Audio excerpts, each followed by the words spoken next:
Okay, we're live, pal. Okay, so I'm making this video to review the Batang Quiapo episode. I don't know what episode it is. Let me take a look. ABS-CBN.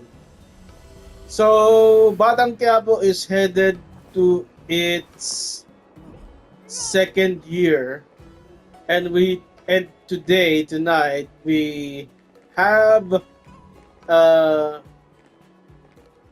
episode. Stay to load. Titingnan ko yung I'm looking at the ABS-CBN page. Holy sh! Where is it?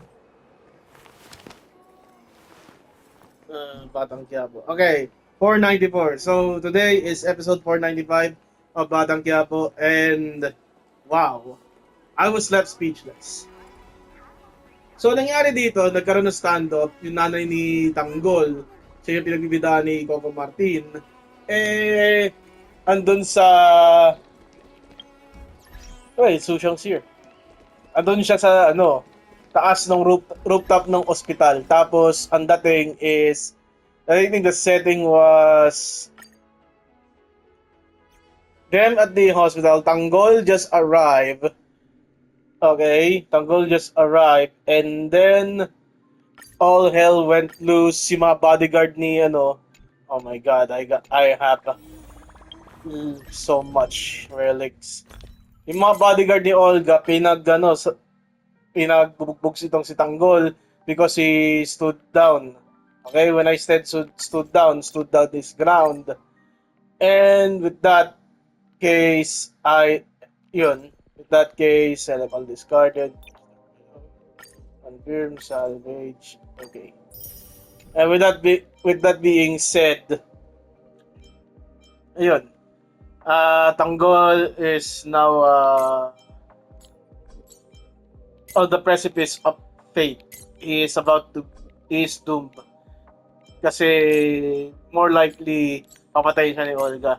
Remember, Olga is the mother of Greg and Samantha, also known as Bubbles. And yeah, dumating si Tanggol bago papatay ni Olga si Marites. And before everything else, sinabi ni Olga na hindi siya si Beng. Okay, for those who are new, si Beng kasi yung parang alter ego ni Olga, parang lokohin at kunin ang loob nila Marites. So Beng is Olga's portrayal na isang fake na isang kaibigan ni Marites. Okay? Okay. So, yun. Silaksak ni Olga si Tanggol gamit ang gunting. And then, ayun, ipapatay na sana ni Olga si Tanggol. Tanggol made his last stand, killed off most of the bodyguards including Dindo. 07 mo si Dindo. 07, saludo, Dindo, rest in peace. And pumalag ito si Olga, nabaril niya si Marites, nabaril niya si Tanggol gamit yung pistol niya. At palaglag na kasi yung rooftop ng ospital nasa parking lot sila at paikot. So meron doon hollow na na butas. Okay? Yan. And from there, so Olga is about to kill Tanggol. She told Tanggol the secret na hindi niya tunay na ama si Rigor. Okay? Kaya kinamumuyan siya. Yeah, so Tanggol finally learned the truth na hindi siya anak ni Rigor. So, pag nanonood kayo Batang Quiapo, pag napapansin nyo, si Rigor, lagi niya binubugbog itong si Tanggol. At yun yung dahilan, okay? Kasi si Tanggol, anak ng isang notorious na drug dealer, si Ramon Montenegro. Yeah, that's my Ramon Montenegro impression. And, ayun, pag syempre, ang una niyong, tatanungin, ano yung magiging reaction ni Tanggol? Ayun, alam na niya na ang katotohanan na tinago sa kanya ng kanyang lola, ng kanyang nanay, na siya ay hindi pala anak ni Rigor. Okay, so, as Olga told the truth to Tanggol, she's about to step on Tanggol's hands. Tanggol was gripping at the edge of that of that hollowed hole, butas, doon sa building ng ospital. Marites says today she grabs a pistol, shoots Olga at the back, and Olga falls to her death. And yun, Irma Adlawan is finally dead at Batang Quiapo. I assume Irma would have stayed longer kasi Irma is more of the parang ano tawag doon, final boss. Siya yung tiningin ko final boss ng Batang Quiapo eh. Okay? So, it's quite, na pinatay siya ganun kaaga. Hindi man nalaman ni David na hindi man nalaman ni Olga na si David ang pumatay sa kanyang anak na si Bubbles. Okay? Hindi nalaman ni, hindi rin alam ni David na nanay ni Bubbles si Olga.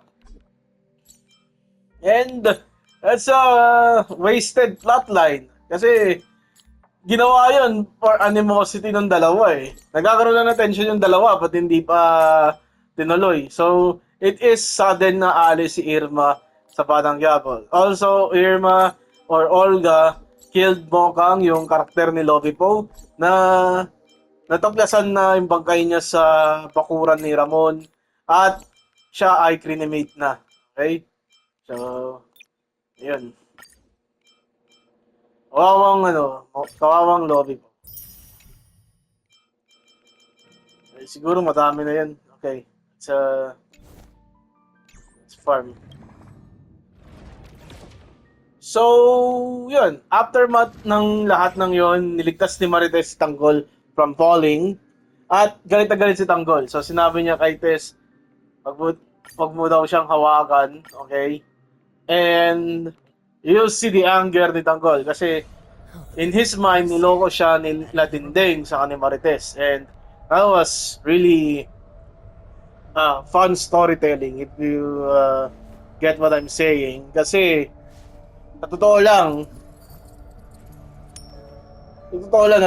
natuwa ako doon. Kasi, sa unang bahagi ng arc na to, pinagtatabuyan ni Marites itong si Tanggol. Okay? And then, on the second arc, magbubulit ka lang, si Tanggol na yung tumataboy kina Marites. And that's continuity, y'all. That's that's long-term storytelling. Maraming sasabi, walang kwento, wala daw storya. And kaya po, I think this is great long-term storytelling na binabahagi sa atin ni Coco Martin. Okay? At na yun, nasisira na yung net ko. Okay. Disconnected from server. And furthermore, the fact na we're gonna log in again. Okay? Furthermore, furthering the field of view, we see the preview ng Batang Quiapo, and then ayun, galit na galit si Tanggol, niloko siya, at gagantihan niya si Rigor. Si David, susumbong niya yung nanay niya na ipagkita kay Ramon Montenegro. And Olga is confirmed dead, may andun yung morgue. That's pretty sweet. Ayun. So, I'm living the fact that this changes everything. Alam na ni Tanggol na ampon siya. O naman tawag doon sa termino na yun. Alam na ni Tanggol na hindi niya tunay na ama si Rigor. Patay na si Olga. Yeah, this changes everything. Ika nga. Ayan. So, kung na-enjoy niyo itong video na to, like na lang sa video, subscribe to the channel, hit that bell icon.